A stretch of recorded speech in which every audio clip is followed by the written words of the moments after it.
All right, we are going to be working on exercise 2 in chapter 2, the V slide plate here in this activity. On this particular one, we are basically using several different tools. Of course, there are quite a few different ways to actually go about this, but in order to solve this, we're not given some of the information that we need, so we really need to kind of make sure that we are solving it in a way uh, that is using geometric principles here. So in order to kind of do this. And I'll show you what I mean as we go. Now, we are given three or radii here on that. And if you take a look at this particular part does have some symmetry. So I'm going to start basically just by drawing half of the actual drawing. And we will start by drawing some circles. So I'm going to go ahead and create a circle with a center radius. And as you look at the drawing, I'm going to use the bottom horizontal line as my y0, and we're going to kind of use the center of that line as our x0. So I'm going to put that center radius in, that 875-inch radius, and we'll notice that this is at x is 0. Go ahead and tab over, and the y value here is 2.75. So I'm going to hit enter now, and my radius is 0.875. So I'll place that radius. I'm going to go now to that radius that's given in the lower right hand side of the drawing.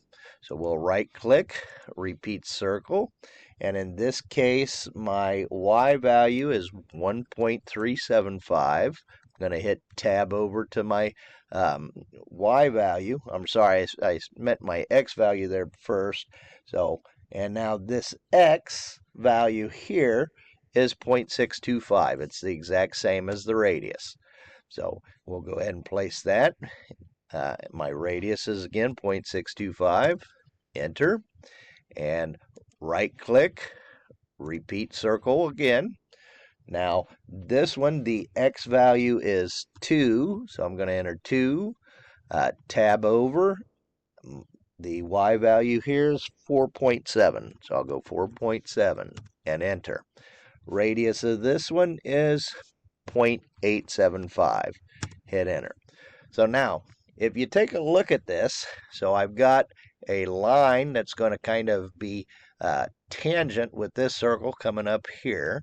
I've got a line that's tangent coming down to here, and I've also got a line that is tangent going over to here. So we're going to go ahead and create and draw some of these lines. So let's go ahead and take a line here. This start point is going to be 0, tab, 0, enter.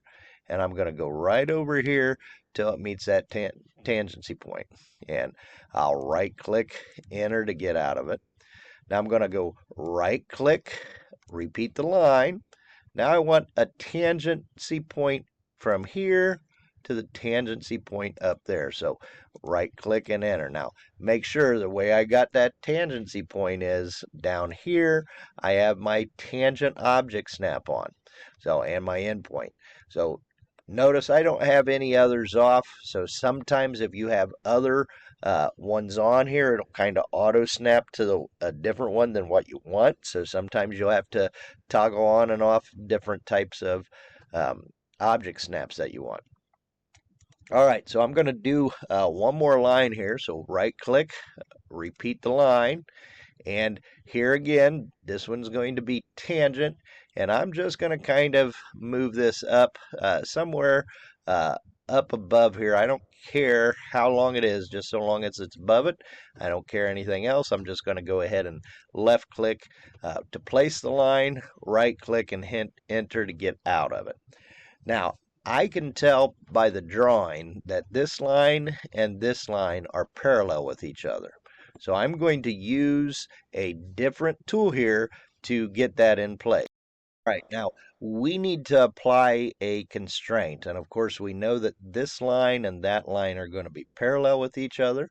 So if we go right up here to our parametric tab, So you will see, so as we click on the parametric tab, we will see geometric constraints right here. So now as you go through, some of these are coincident, collinear, concentric, parallel, perpendicular, horizontal, vertical. You'll see some of these are automatically derived when we click on certain things. So in this case, I want to make that line parallel. So I'm going to say we're going to left click on the parallel tab, and then it says select first object. Now I want you to watch how this interacts. So I'm going to left click on that one, and I'm going to left click on that one. Now notice it moved the line in a way that I didn't want it to do because I clicked on that line first. Well, let's hit undo for a second. So when you're using this tool, so you have to kind of think about how you want it to be. So in this case, when I do my parallel line, I'm the line that I want it to be parallel to. So this is the line that I want to maintain that parallelism. So I'm going to click on that one first. And then this is the line that I want to make sure is parallel to that one. So that one's going to be my second line. Notice the behavior there. So, and I'm done with that tool. So I'll go ahead and hit the escape button twice to get out of that. Now I have another line that I'm going to place from here. So let's go back to our home tab to the line tool. This line again is going to be tangent. So I'm just going to go tangent like this and then just kind of click over that line. I don't care where you place it, any place over the line so that they're intersecting it.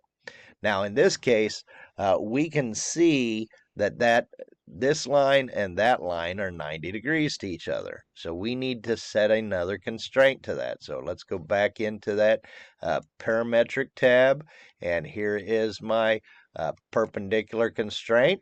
So, and I want this is the line that I want everything to be perpendicular to. So I'm going to select that first and then that one. So now I've got that to be perpendicular. So that's good. So let's come back to my home tab. Now we can trim stuff out. So I'm going to trim everything that I don't need out now at this point. So there we go. Now at this point, so I can't trim that out yet because I haven't finished this off. So I will go in. So I didn't have my layer properties set. So let's go ahead and create. Make sure you're using your template file. I'm going to real quick do a center line layer. So let's go ahead and make this red. Okay, my line type here, I got to load that in. Bring in my center line. So hit OK. So there we go. And I will go ahead and make that the active layer. So now I'm going to draw a center line. So we'll start right here at this point. We're just going to go up at 90 degrees. Doesn't matter how far up you take it. So we're going to go tab over to make sure that that is a 90-degree line. So right click enter. So let's go back in. Now I'm going to activate my object line layer. Now I can trim this out. So all right.